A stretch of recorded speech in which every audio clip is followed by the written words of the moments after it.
Hey, what's going on, you guys? This is Madam, and I'm coming back to you once again. This time, we're going to go back over to radaronline.com, and this is another exclusive about the serial killer Jeffrey Dahmer. In his own words, these thoughts never go away.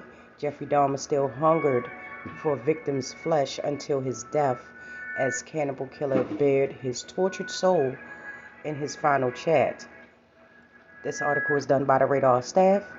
And it starts by saying the disturbing Jeffrey Dahmer said he was glad to be caught because he wouldn't have stopped acting on his desires to kill, RadarOnline.com has learned, prior to the controversy surrounding the Netflix series. He brutally murdered at least 17 young boys and men, eating them in some of their mutilated bodies before a conviction led him to serve life in prison. Okay? Radar Online can confirm that in his younger years, Dahmer would pick up dead animals that he found, on the ground, and bring them home, their carcasses to examine. These thoughts never got away, the quiet killer said. It just got worse. He would later pick up his victims at bars and then take them back to his apartment, the site of many horrendous crimes, where he would torture and murder them before cutting up their bodies and storing their organs so he could eat them. It was just another step, Dahmer said of his cannibalism. It made me feel like they were a permanent part of me and that there was no mere curiosity of what it would be like. Dahmer confessed he had a fetish for violence and sex as well as a need for power. I just wanted to have the person under my complete control to do with as I want. That's why I try to create living zombies with uric acid and the drill, he said about his gruesome experiments. Dahmer said that his father almost caught him one time after the act when he paid him a visit asking to see what was inside of one of his 1 foot square metal boxes that had human remains. By that time, he had murdered his 5th victim, but the box was never opened in his father's presence. In the end, his parents were haunted by their son's gruesome actions. There is nothing I can look back on that gave any indication of anything abnormal, said Joyce Flint. Still, for my own sanity, I have pretended he's my Jeff, that there's some Jeff left in Jeffrey.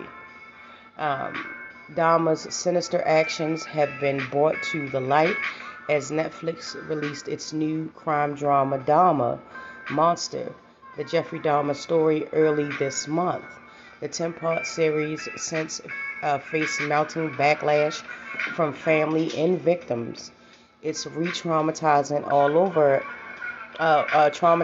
over and over again.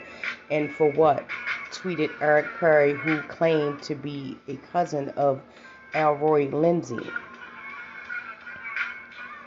Lindsay was 19 when he was murdered by Dahmer in 1991. And that is the end of the article. Very chilling words from the man himself, Jeffrey Dahmer. It's really crazy.